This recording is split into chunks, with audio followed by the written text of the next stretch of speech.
සුදු සන්ධ්‍යාවක් සියලු දෙනාට.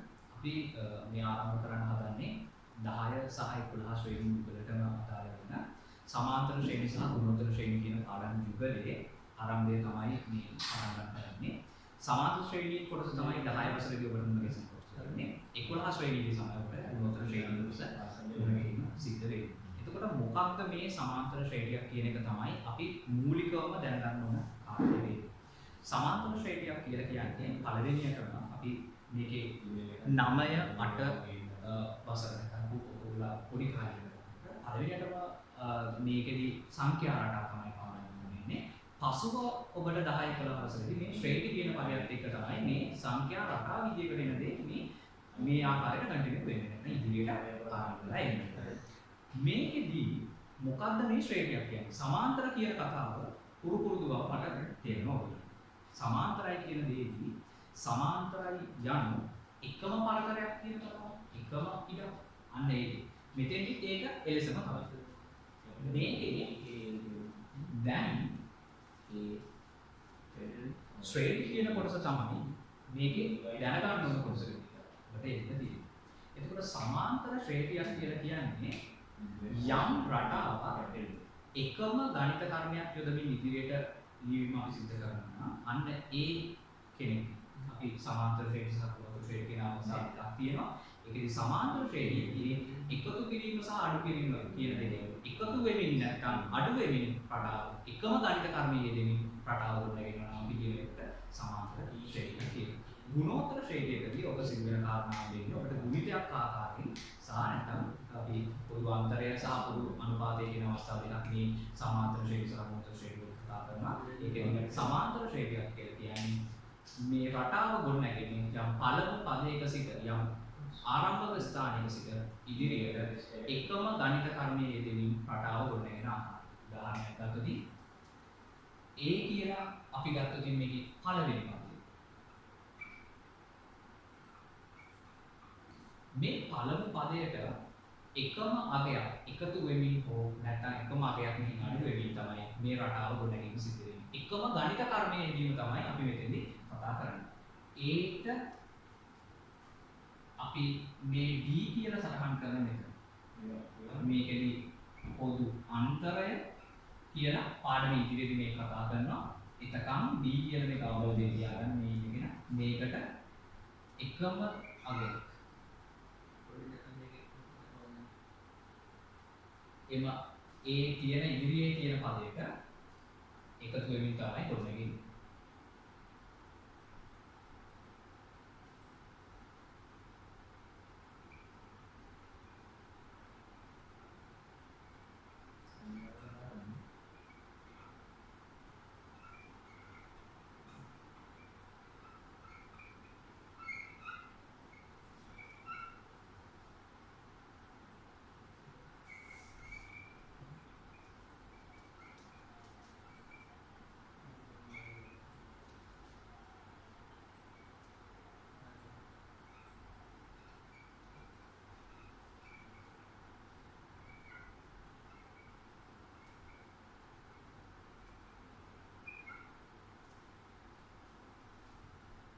මේ ආකාරයට පළමු පදයේ තිබුණු කෙනාට එකම අගයක් වෙච්ච දෙක එකතු වෙලා දෙවෙනි අවස්ථාව උදෙනවා.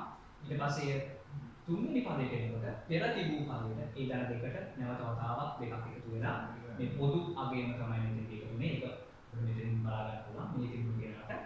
සහ ඊළඟ අවස්ථාවේදී මම මෙහෙම ලියුවට මේක පහසුවෙන් තව ඔබට අරගන්න පුළුවන් පෙර තිබුණු පදයට. ඒ කියන්නේ ඒ දාන හතරට ඔය තියෙන දෙක තියෙන එක එකතු කරගෙන ලබා ගැනීම හැකියාව තියෙනවා. මේ ආකාරයෙන්.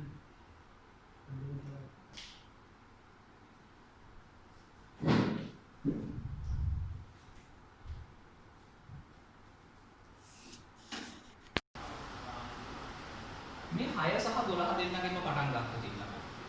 අපි පොදු අන්තරය කියලා කියන්නේ ඒක සිම්පල් D වලින් අපි නිරූපණය කරනවා. මේ එන පොදු අන්තරය ඒක සොයන්නේ මේ අපිට ලැබිලා තියෙන රටාවේ අපි මේක සලකන රටාවේ අනුයාත පද දෙකක එක ළඟ පද දෙකක පසු පදයෙන් අඩු කර ගන්නවා පෙර පදය. ඔයගලන්ට පේනවා ඇති බලන්න. පසු පදය සහ පෙර පදය මේ විදිහට අඩු කරගෙන තමයි මේකදී අපි මේ කියන රටාවේ D අපි හොයාගන්නේ නැත්නම් පොදු අන්තරය අපි ලබා ගන්නවා. පොදු අන්තරය අපි ලබා ගන්නවා. මේකෙදි එක ළඟ ඉන්න දෙන්නේ. මම මේක සලකන්නම් මේ යුගල.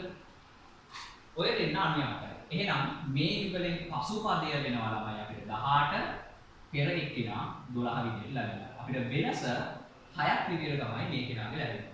එහෙනම් මේක හරි සරලම මට්ටමේ කෙනෙක් ඔයගලන්ට අපහැදී කවුරු හරි ඉන්නවා නම් ඉතා පහසුවෙන්ම අඳුර ගන්න පුළුවන් තැනක් තමයි මෙතන. ඒක සමාන්තර ශ්‍රේණියකදී මෙන්න මේ ආකාරයට තමයි පොදු අන්තරය අපි සොයාගන්නේ. පොදු අන්තරය අපි ලබා ගන්න මෙන්න මේ ක්‍රමයෙන්. මේ පොදු අන්තරය. අපි පළවෙනි ගැටලුව විදිහට මේක මම යොදලා තියන්නම්. ඊට පස්සේ මම මේකේ දෙවෙනි උදාහරණයකට යන්නම්. මෙන්න බලන්න මේ රටාව.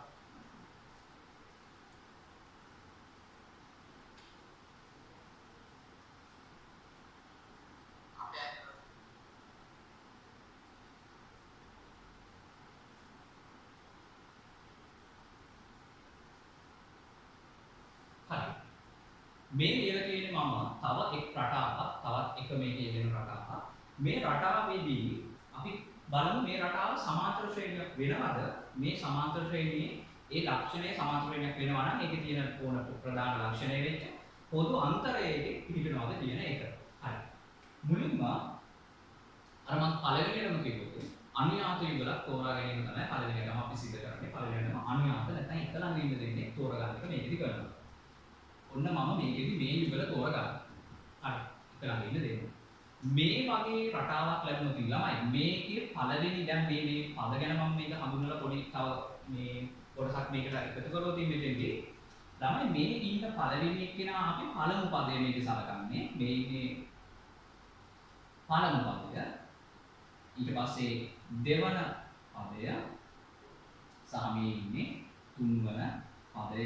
කොහොම පද ටික පිළිගන එක සිද්ධ වෙනවා. ඉදිරියට තව මේකේ පදේ දෙනවා. මම මේක සමාන්තර ශ්‍රේණියක් විදිහට සලකන කෙනෙක් විදිහට මේ අරගන්න දැන්. දැන් මේකෙදි එක ළඟ ඉන්න දෙන්නේ අනුයාත දෙන්නේ මම මේකෙත් අරගෙන තියෙනවා. මෙන්න මේ එක ළඟ පිටන යුගල. මේකේ මේ දෙන්න අරගෙන මේ කොටසේ මේ පද දෙකෙන් අපි පසුපදය ගත්තොත් මේ කෙනා තමයි පසුපදයේ ඉන්නේ. ඒක x දාන 15. ඔය වගේ කෙනෙක් එද්දී ඔයගොල්ලන්ට වර්ධින්න තියෙන ඉඩකඩ වැඩි වෙන හින්දා මේ වගේ පදයක් ලියනකොට අනිවාර්යෙන් වරහණක් දාලා ලියන එක අමතක කරන්න නැතුව කරන්න. එතකොට වරදින් නැතුව මේ වැඩේ ලේසියෙන් කරගන්න පුළුවන්කම තියෙනවා. අඩු කරන්න මේ පැත්තේ අපිට අරගන්න පුළුවන් එක අනුයාත එක්කිනා විදිහට පසුව ඉන්න x දාන 10. ඔය විදිහටයි එන්නේ. දැන් සුළු කිරීම කරමු. මේ වරහණ මුලින්ම විවෘත කරගන්න x ධන 15 මේ විදිහට එනවා. මෙතන ඉදිරියේ එකක් තියෙනවා. ඔයගොල්ලෝ දන්නවා ඒක සරල කාරණයක්. එකකින් තමයි මුල් වෙන්නේ. ඒ විදිහට එනවා. හැබැයි මෙතනදී ඔන්න සැලකිලිමත් වෙන්න මොකද වෙන්නේ කියලා. එක්වරක් x මෙතන ඍණ x තමයි. ඍණයි මෙතන ධනයි තියෙන්නේ. ඍණ වේ දෙනවා. මෙතන ඍණයි ධනයි ආපස්සට.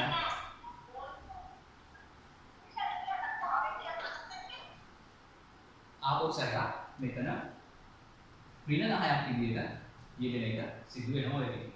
දැන් මේකේ මෙතන ධන x ඉන්නවා මෙතන ඍණ x ඉන්නවා. ඒ දෙන්න අපිට මේකේ සුළු වෙලා යනවා දෙන්න. බිඳුවක් විදිහට මෙතන ළමයි බලන්න ලකුණ දිහා ඉස්සෙල්ලා ධන 15ක් තියෙන්නේ ඍණ 10ක් තියෙන්නේ ධන 15 සහ ඍණ 10 තමයි තියෙන්නේ. ඒ දෙන්න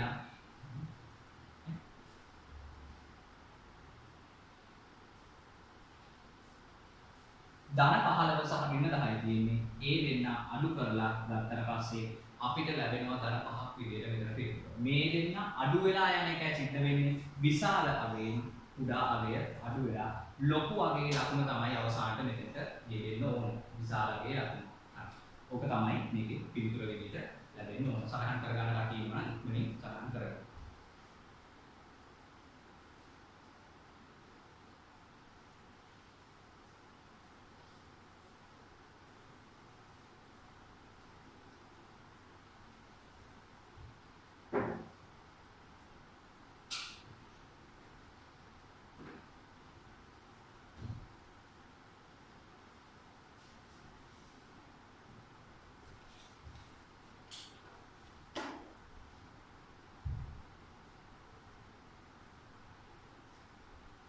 හරි. අපි දශම ආකාරයට යෙදෙන එකක් අපි මේකේදී අරගත්තොත් දශම විදියට යෙදෙන එක මේ උදාහරණයෙන් පස්සේ මේ විදියට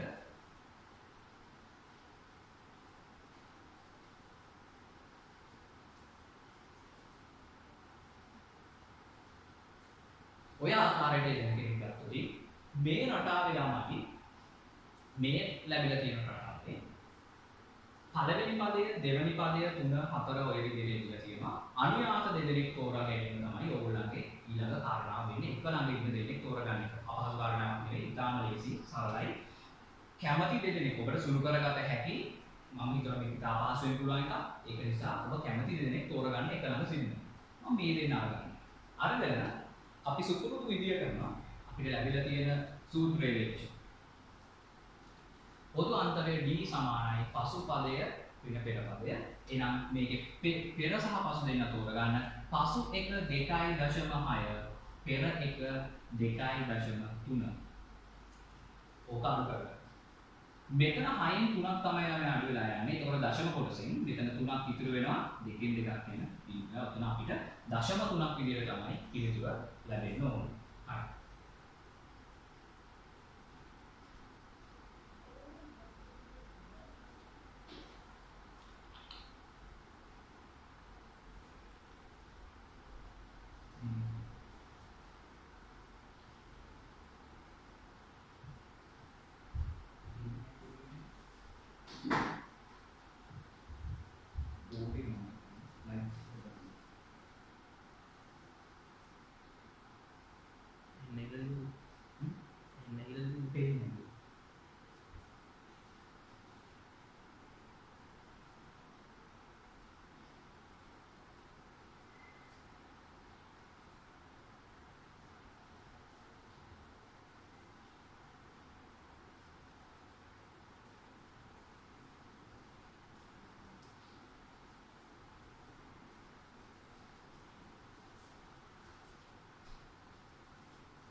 හරි ළමයි.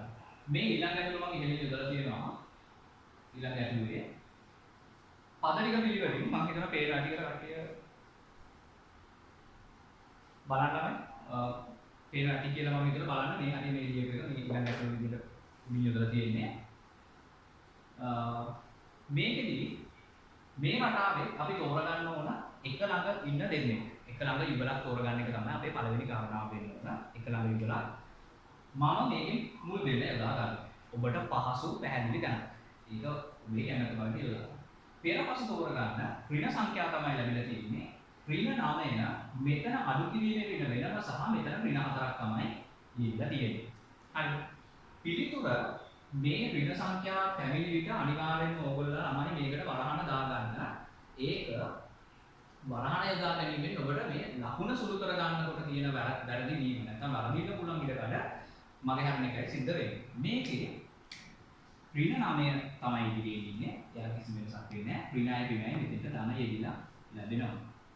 මේක අඩු කරගන්න අපිට 5ක් කියලා පිළිතුර ලැබෙනවා. හැබැයි ළමයි මේකේ ධන සහ ඍණ යෙදිලා තියෙන හින්දා මෙතන ලොකු සංඛ්‍යාව නැත්නම් විශාල අගයේ මෙතන අපි සලකපු ලකුණ නොසලකා ලැබෙන විශාල කෙනාගේ අපි ලකුණ තමයි මෙතෙන්ට යොදලා තියෙන ඍණ 5ක් කියලා. සලකන්න ගන්න ඒක කරලා ගන්න.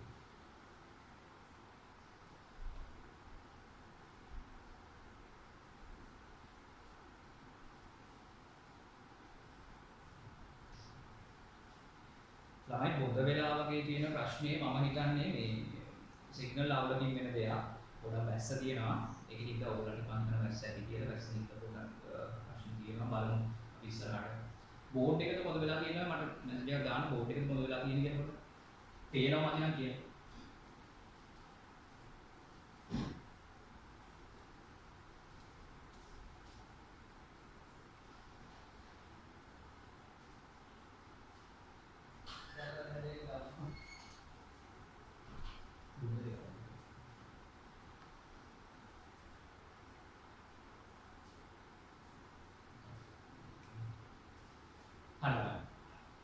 දැන් බලන්න අපි සමාන්තර ශ්‍රේණියේ මේ කතා කරගෙන ගියේ සමාන්තර ශ්‍රේණියක තිබුණු පොදු අන්තරය කියලා කාරණාව. පොදු අන්තරය. පොදු අන්තරය හරි සරල තැනක්. හරි සරල දේවල් ටිකක් අපිට මේක ඉගෙන ගන්න අඩු කරන එක තමයි මෙතන තිබුණේ. අපිට ඉදිරියේදී තව මේක ලැබෙන හින්දා මේ සීමිත කාලයක් අපිට කියන හින්දා මේක ඒ කාලය තුළදී අපි බලමු මේකේ තව කාරණා ටිකක් ඉදිරියට කතා කරගෙන යන්න මේ සමාන්තර ශ්‍රේණිය වල තියෙන ඊළඟට මම කතා කරන්න හදන්නේ සමාන්තර ශ්‍රේණියක තියෙන පද ගණන සඳහා සූත්‍රයක් හදාගන්න. අපිට යම් කිසි ස්ථානයකින් අපිට අවශ්‍ය කරන පදය හොයා ගන්න මේ සූත්‍රය සහ එතනින් එහාට ඒක ගැඹුරු හදන එක ගැන තමයි මේ යන්නේ. මේක ගොඩක් අවස්ථාවලදී ඕගොල්ලන්ට සාපේක්ෂ ගැඹුරු විදිහට ලැබෙන එක. අනිවාර්යෙන් ඒක නිසා මේක ගැන බලන්න කොහොමද වෙන්නේ කියලා. හරි. අපි දැන් සමාන්තර ශ්‍රේණියක් කියලා කියන එකේදී මම සරලම තැනකින් ගන්නවා. රටාවක් ගත්තට පස්සේ අර උදාහරණයක් ගන්න මේ සිදුවෙන්නේ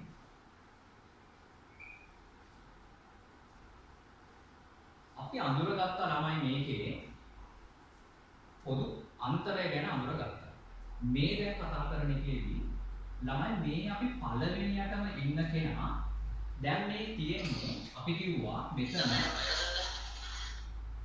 පළමු පදය. මෙයා දෙවන පදය. මෙයා තුන්වන පදය.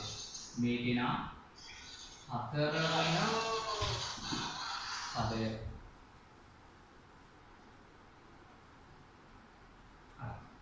දැන් මේකේ මේ පළවෙනි එක අපිට ලැබෙන්නේ T1 නැත්නම් term 1 කියන එක. මේ term 1 කියන එක පළවෙනි එක අපි පොදුවේ ඒ විදියට අරගෙන තමයි සූත්‍රයේදී යෙදීම සිද්ධ කරන්නේ. T1. ඊට පස්සේ මේ ඉන්නේ අපිට T2. මෙතන ඉන්නවා අපිට T3. මේ ඉන්නේ T4. 1 2 3 4 විදියට ওই විදියට පද ටික යෙදීම ඔයගොල්ලන්ට සිද්ධ වෙනවා මෙන්න මේ තියෙන එකේ. දැන් මේකෙන් අපි හදා ගන්න ඕන දැන් අපිට මේ රටාව තව දුරටත් කන්ටිනියු කරන්න තව දුරටත් ඉස්සරහට අරගෙන යනවා නම් මේකේන අපිට සිද්ධ වෙනවා මේකේ දැන් පද අපි දන්නවනේ කොහොමද මේ රටාවේ උනා දැන් වෙන උදාහරණයක් ගත්තා එකතු වෙවි හෝ නැත්තම් ඒකෙන් ආපස්සට අඩු වෙවි එන රටාවකට තමයි මේක ලැබෙන්නේ. අපි කතා කරා ශ්‍රේණියක් කිව්වට පස්සේ ඒ ශ්‍රේණියේදී වෙන්නේ කොහොමද? යම් නිශ්චිත ගණිත කර්මයක් යෙදෙමින් තමයි නිශ්චිත එකක් අපිට ඒ රටාව තුලදී දීර්ඝව යෙදීම සිද්ධ වෙන්නේ. දැන් මේකේ අපි මේකට පොදුවේ රටාවක් හදා ගන්නකොට අපි දැන් දැනගෙන ඉන්නවා D කියලා කෙනෙකු. එයා තමයි පොදු අන්තරය. ළමයි මේකේ පළවෙනි පදය ගත්තොත් පළමු පදය ගත්තොත් A කියලා තමයි මෙතන යෙදෙන්නේ. පළමු පදය A. ඊට පස්සේ මම මේක දෙවන පදය හදාගත්තා. ඒට මෙන්න මේ අර අපි කතා කරපු පොදු අන්තරය නැත්නම් මේකේ අර එකම වෙනසක් ලැබෙන කෙනා මේ රටාව විතරක් දැන් මේ එකතු කරගෙන යන්නේ A ධන D. හරි. තුන්වන පදය ගත්තොත්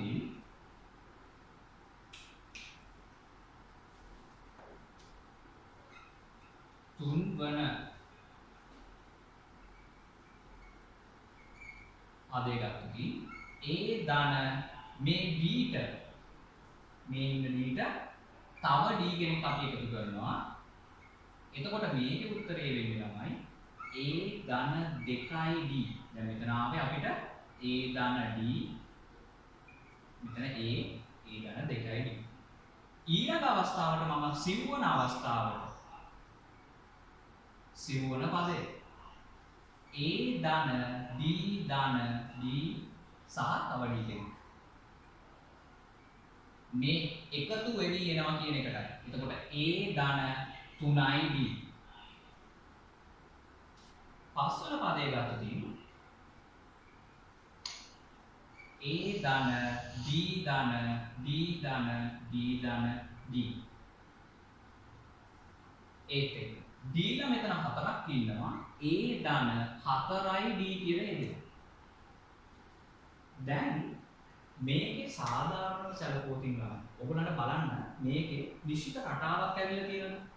ඒ කොහොමද තිබුණු විදියම තමයි. ඒක නේ ඒ තිබුණු විදියටම මේ ආකාරයෙන්ම මේකේ යෙදීම සිද්ධ වෙනවා. දැන් මේ A තිබුණු කෙනාට D පළවෙනි වතාවට 3, දෙවෙනි වතාවට 2යි D, ඊට පස්සේ 3යි මේ දෙවෙනි වතාවට D, තුන්වෙනි වතාවට 2යි D, ඊට පස්සේ හතරවෙනි වතාවට 3යි D. A ධන 4යි D කියලා ආවේ පස්වෙනි රටාව. එහෙනම් ඔයගොල්ලෝ හොයන මේ රටාවේ අපිට අර D සඳහා ලැබෙන ප්‍රමාණය ඔයගලන්ට තේරෙන්න ඕන දෙවෙනි අවස්ථාවේදී 1යි පළවෙනි අවස්ථාවේ තිබුණේ නැහැ දෙවෙනි අවස්ථාවේදී 1යි දෙවෙනි අවස්ථාවේදී 2යි සහ තුන්වෙනි අවස්ථාවේදී කොහොම ඇවිල්ලා 3යි 4යි විදියට D වල අගය අදාළ පදයට වඩා එකක් අඩුවෙන් යෙදීම සිද්ධ වුණා. මෙන්න මේ ක්‍රමය උපයෝගී කරා. මෙන්න මේ කියන රටාව උපයෝගී කරන සමාන්තර ශ්‍රේණියක අපිට පද ගණන සඳහා සූත්‍රය අපි හදා ගන්නවා. සාධාරණ මේ රටාවේ යම් කෙලවරක යම් කොයි හරි තැනක තියෙන ඒ තියෙන පදේ සොයා ගන්න. ඒ වාරයේදී අපි යම් වාරයක් සඳහා n වන වාරය කියලා අපි අරගත්තොත් n වාරය සඳහා ලබා ගත්තොත් tn සමානයි a ධන n ඍණ 1 වාරයක් d කියන මෙන්න මේ සූත්‍රය. දැන් ඔයගොල්ලන්ට මේක පැහැදිලි වෙන්න ඕන ළමයි. මෙන්න මේ රටාවේදී ආපු දේම තමයි අපි මේ මෙතන අරගත්තේ මම පොඩකින් තේරෙන්න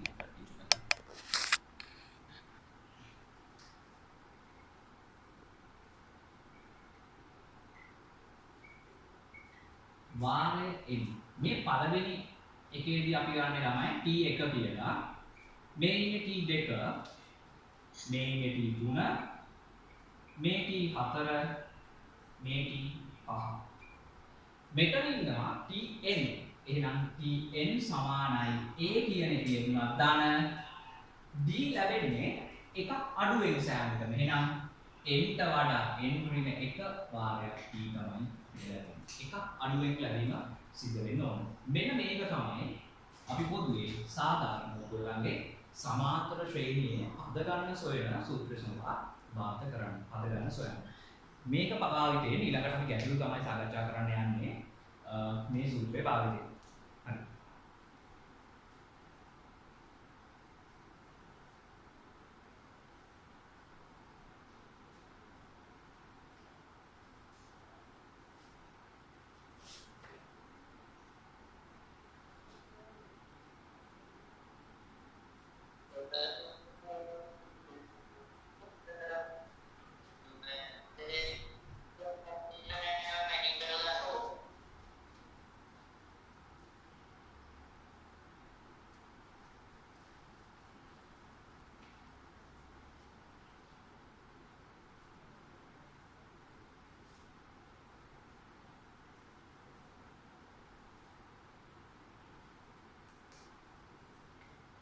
හරි. මම රටාවක් උදාහරණයක් විදිහට මේක අර ගන්නවා පහසු. 8 16 24 මෙසේ එන රටාව.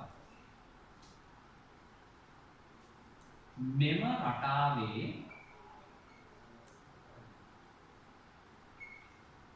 21 වන පදය සොයන්න.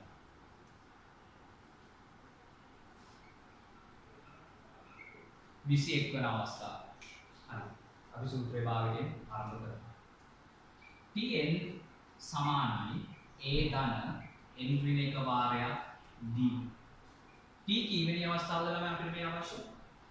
t අපිට අරගන්න ඕන මේ අවස්ථාවේදී n වන අවස්ථාව වෙනුවෙන් මම මේකේ අවශ්‍ය කරන ඒවා ටික මෙතනින් ලියාගෙන ඉඳන් ඉස්සෙල්ලා 21 වන මේ අවස්ථාව නැත්නම් 21 වන වාරයේදී අවශ්‍ය වෙන කෙනා මම මෙතන සටහන් කරගත්තා මේ කෙනා ඊට පස්සේ මේක d අපි හොයාගන්න යන්නේ d සමාන වෙනවා පසු අඩු පෙර කියලා මම මේක ලියාගත්තා. අනුයාත පද හතරක් මුලින්ම මේක මුලින්ම කතා කරලා ගියපු කොටස අපි මෙතන 24 16 අඩු කරලා අරගමු මේක 8යි. මේ සමාන්තර ශ්‍රේණියක් ලෙස සලකමින් අපි ගැටලුව හදන නිසා මේකදී එක වාරයකදී එතකොට මේ ගැටලුවක් මෙහෙම එක හදාගන්න එක නැත්නම් සමාන්තර ශ්‍රේණියක් නොවන අවස්ථාවක නම් කියලා නැත්නම් මේක එහෙම කියලා සමාන්තර ශ්‍රේණියක් ලෙස ඔබ කරගෙන නැත්නම් මේක තව අවස්ථා දෙකකදීවත් අවශ්‍යයෙන් මේකේ අනුයාත පද අතර වෙනස හොයාගෙන ඊට පස්සේ මේකේ මේ කොටසට එන්න මම මෙතන මේකේ රටාවේ මේ විදිහට අරගන්නවා මේ පළවෙනිදේදී මේ වෙනස. දැන් n මට 21යි ලබා ගන්න තියෙනවා. 21 වෙන පද. ඒ මම දන්නවා a කියලා කියන්නේ මේකේ පළවෙනි පද. මම මේක එතන සටහන් කරගන්නම්. a කියන්නේ මේකේ 8. 8 ධන n කියලා කියන්නේ අපි දැන් හොයන්න ඕන කෙනා හොයන්න ඕන අවස්ථාව n මම යොදාගෙන තියෙනවා 21. ඍණ 1 වාරයක් d අපි වාරයක් තියෙනවා 8 කියලා. මෙතන වන් බෙදුගල කියන දේ ළමයි ඔයගොල්ලෝ කලින් අහලා ඇති. මුලින්ම මේ ගණිත කර්මය සුළු කරනකොට ඔයගොල්ලෝ අවබෝධය තියෙනවා කුඩා කාලේ මේක හදාගන්න අපි දේවල් වරහන ඔය ඒක ඇතුලේ තියෙන සුළු කිරීමේදී මුලින්ම කරලා ඊට පස්සේ බෙදීම මුල කිරීම සහ අවසානයේ එකතු කිරීම අඩු කිරීම පිළිවෙල ඕගොල්ලෝ මතක තියාගන්න මේක අනිවාර්යෙන් හදනකොට ඒ යෙදී එලෙසම මේවටත් යෙදීම සිද්ධ වෙනවා කිසිම වෙනසක් නැතුව. මෙතන 8 දාන 20න් එකක් අපි 21න් අපි එකක් අඩු කරගන්න තියෙන මෙතන වරහන අවශ්‍ය වෙන්නේ නැත්නම් එකකින් අපි යෙදෙනවා වැඩි කිරීම 8 සමාන 8යි දාන අපි ගුණිතයෙන් මෙතන යොදමු. බිංදුවයි මෙතන 16යි 168 ලිපියක උඩට මේ රටාවේ 21 වෙන පදය ලැබීම සිද්ධ වෙනවා. ඒකට අපි ආපු විදිහ ආපු සැරයක් කරලා තියෙනවායි මේකෙදි නැවත වතාවක් කියන්න අපිට පද ගන්න සොයා ගන්න නැත්නම් මේ අය ගන්න සොයන සූත්‍රය වෙන මෙන්න මේ සූත්‍රය tn සමාන a ධන n ඍණ 1 වාරයක් t කියන සූත්‍රය. මේකේ මේ අපි යොදාගන්නපු රටාවේ මේ රටාවේදී පළවෙනි පදේ අපිට ලැබෙලා තියෙන 8 16 24 22 එලෙස ලැබෙන රටාවක මට තියෙන මේ රටාවේ 21 වෙනි පදේ හොයන්න 21 වෙනවා. එහෙනම් n කියලා කියන්නේ මෙතන 21 විදිහට කරනවා. 21 වෙනි කෙනා කරලා තියෙන්නේ. පළමු පදේ 8 ඊට පස්සේ d අපිට ලබා ගන්න තියෙන්නේ මේ කොටසේ. එතකොට මේකේ අන්‍යාත යුගලක වෙනස ගන්න. අන්‍යාත යුගලක වෙනස අපි ලබා ගන්න මේක අපි කලින් හදපු කොටස පහසුවෙන් හදා ගන්න පුළුවන් ඔයගොල්ලන්ට පසු පදේ සහ පෙර පදේ අතර අන්තරේ මේක කරගන්න පුළුවන්. ඊට පස්සේ මම මේ හොයාගන්නපු දේවල් එක්ක මම දැන් නොදන්න මේකේ 21 වෙනි කෙනා ලබා ගන්න එක තමයි මේ සිද්ධ කරන්න යන්නේ. මේකේ 21 වෙනි රටාව හදනකොට 21 වෙනි රටාවේදී පළවෙනි පදේ 8 විදිහට මම යොදාගත්තා. 21න් එකක් මෙතන අපි අඩු කරගෙන ගත්තා. මේ තියෙන කොටසේ මුලින්ම ගුණිතයකට එන කලින් වරහන් සුළු කරගෙන ගියා. පසු වරහන් සුළු කිරීමෙන් පස්සේ මේක 8න් ගුණිතය අරගෙන ඊට පස්සේ අවසානට මේක එකතුව අරගෙන දාන විසඳුම සිද්ධ කරා. මේක එකතු කරගෙන තමයි ගුණිත 168 විදිහට අවසානට යුතුය ලබා ගන්න.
හරි ළමයි තවත් ගැටලුවක් තියෙනවා. බලන්න බෝඩ් එකේ යොදලා තියෙනවා. සටහන් දාගන්න කටි ඉක්මනින් සටහන් කරගන්න. ඊට පස්සේ ගැටලුව ආරම්භ කරනවා කියලා තමයි.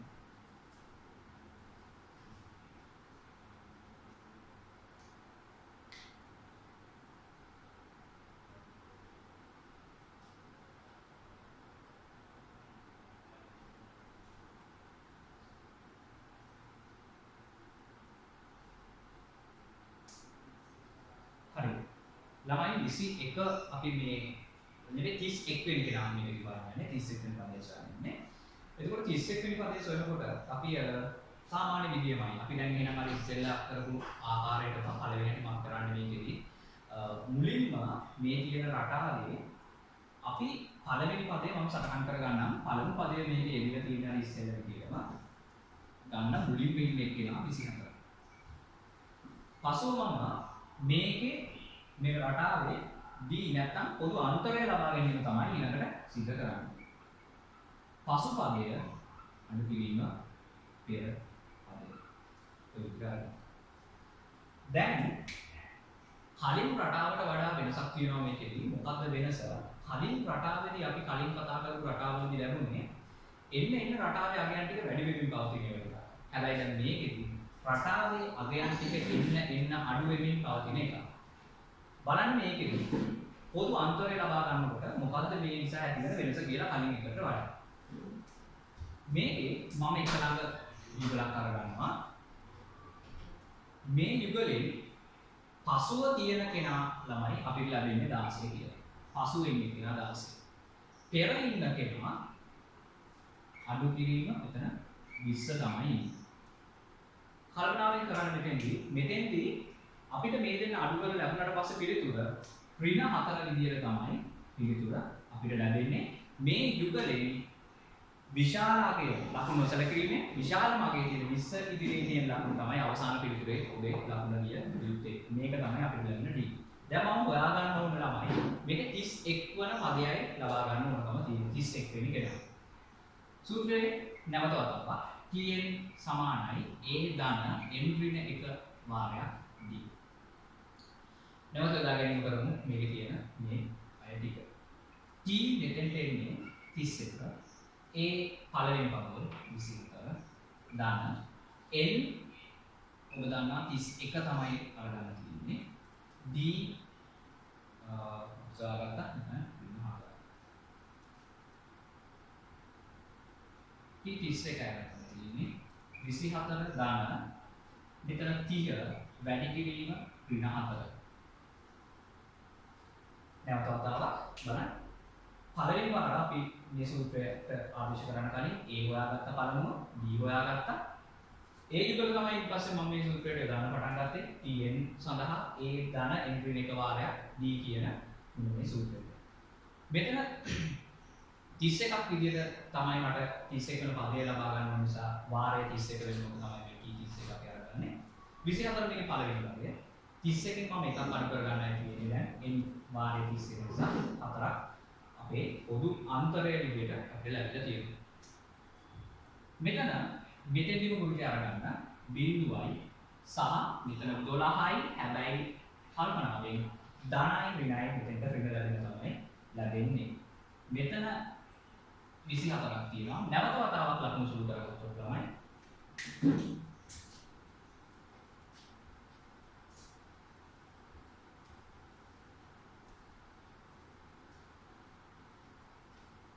මෙතන 24 ධන ඍණ තියෙන්නේ වරහණින් පිටත සහ ඇතුළත ඍණ 120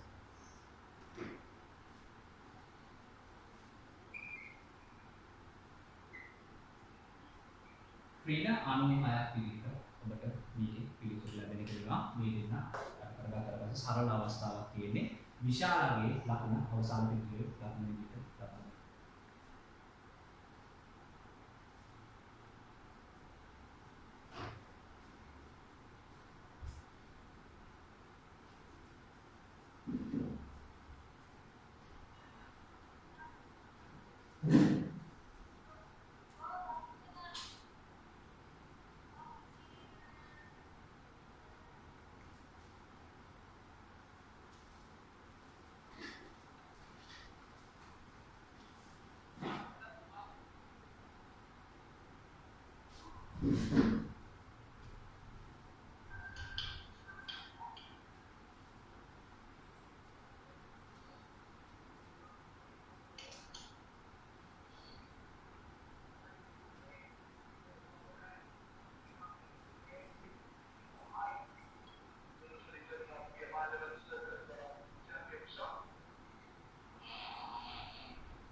හරි මේ ඊළඟ ගැටලුව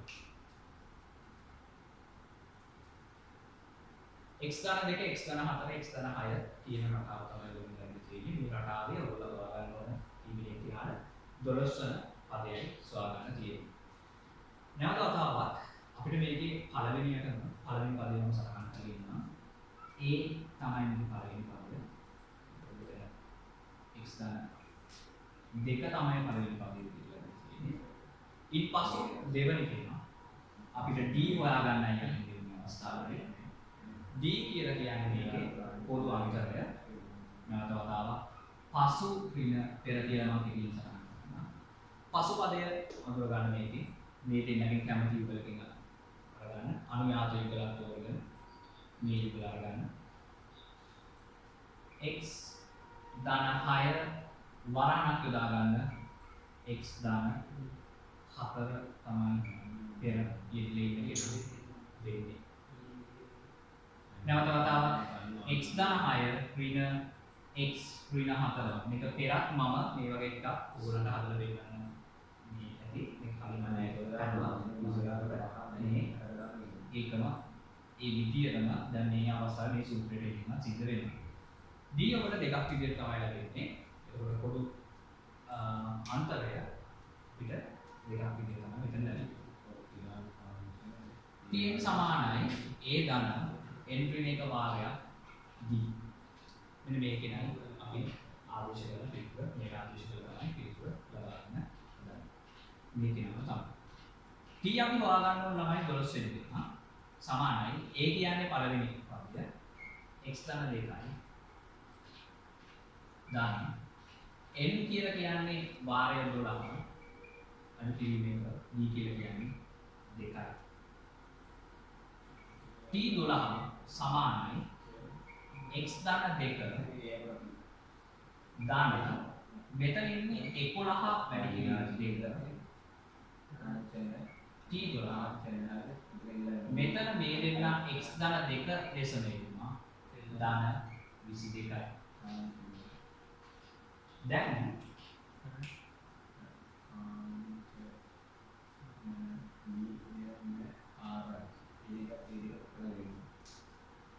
t12 අපි ලබා ගන්නවා මේ විදිහට x මේ යුගල සජාතීය බව උදාන්නේ x ලෙස මෙන්නා මේ දෙන්න එකතු කරගෙන 24යි කියන්නේ පිළිතුර මේ යුගල එකතු වෙන්නේ විජාතීය කියලා 12 වෙනි පදයේ විදිහට මේ රටාවේ x ධන 24 විදිහට ලැබෙන සිද්ධ වෙනවා. නැවත මතක් කරලා බලන්න අනුසය. මේක මම මුලින්ම කරේ පළවෙනියටම කරේ පළවෙනි පදය සම්බන්ධ කරගත්තා. අතන තිබුණු කොටස් වලට මම දැන් අපලයි කියන්නේ. එතන තිබුණු පළවෙනි එකේදී මම කරේ මේ තියෙන රටාවේ පළවෙනි පදය සම්බන්ධ කරගත්තා. ඊට පස්සුව කර දේ තමයි පොදු අන්තරය ගත්තා. පොදු අන්තරය ගන්න කියලා කියන අවස්ථාව කරේ. එක ළඟ දෙන්නේ. ඒ කියන්නේ නෑ අනුව්‍යාස පද යොදලා වෙනස අරගන්න. ඊට පස්සේ ඊළඟ අවස්ථාවේදී මම මේ තියෙන හොයාගන්න කාරණාත් එක්ක ඒ ආදේශ කිරීම සිදු කරා. මෙතන තියෙන tn සමානයි a ධන n ඍණ 1 වාරයක් d කියන මේ පෙර කතා කරපු පෙර සටහන් කරගන්න සූත්‍රයේ ආදේශ කිරීම සිදු කරා. මේක ආදේශ කරාට පස්සේ a කියන්නේ පළවෙනි පදය. ඒක මම x ධන 2 විදිහට සටහන් කරලා තියෙනවා. මම රටාවේ 12 වෙනි පදය ලබා ගන්න කියන්නේ 12න් එකක් අඩු වෙන විදිහටයි අපි කරලා දෙන්නේ සූත්‍රයට අනුව. සහ d මම සොයාගත්තා 2යි කියලා.